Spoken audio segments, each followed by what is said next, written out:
ഞാൻ ഒരു വീടിന്റെ ഫ്രണ്ടിൽ ഒന്ന് നിൽപ്പുണ്ട്, ഞാൻ പോയി ഒന്ന് തിരക്കാം. നീ വൈ. ഈ വണ്ടിരാജന്റെ വീട്. വണ്ടിരാജനാ? ഒരു മിനിറ്റ്, സമ്മതിക്കില്ല. ഞാനാണ് വണ്ടിരാജൻ. ഇല്ല, അപ്പൊ ഇവിടെ ഒരു വൃത്തിയോട്ട രൂപം. അതും ഞാനാണ്. ബിസിനസ് ടൈമിൽ ഞാനൊരു മാന്യനാണ്. ചേട്ടാ, ഞാൻ ഒരു വണ്ടി നോക്കാൻ വന്നേ. ഏത് തരത്തിലുള്ള വണ്ടിയാണ് വേണ്ടുന്നത്? അല്ല, ഈ റോട്ടിൽ കൂടെയൊക്കെ ഓടുന്ന വണ്ടി. നമ്മളെവിടെയൊക്കെ തുഴഞ്ഞാണ് പോണത്. ഞാനൊരു ഭരിതപ്രിയനാ.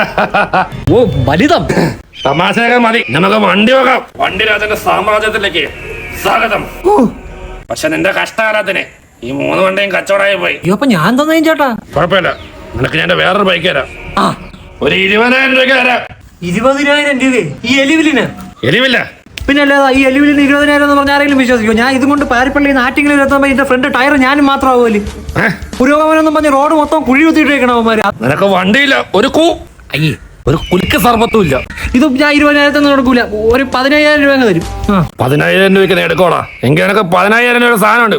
വലിയ പോലെ കണ്ട അയാൾ വണ്ടി കച്ചവടക്കാരന്. വണ്ടി കച്ചവടക്കാരനൊന്നുമല്ല. ഇങ്ങനെ എല്ലാ ദിവസം വന്ന് ചീത്ത വിളിക്കും, കൊണ്ടുപോയി കാണിക്കും, ചീത്ത വിളിക്കും, കൊണ്ടുപോയി കാണിക്കും, ചീത്ത വിളിക്കും, കൊണ്ടുപോയി കാണിക്കും. ഇയാളെ സ്വഭാവം അറിയാവുന്ന അപ്പനായിരിക്കും.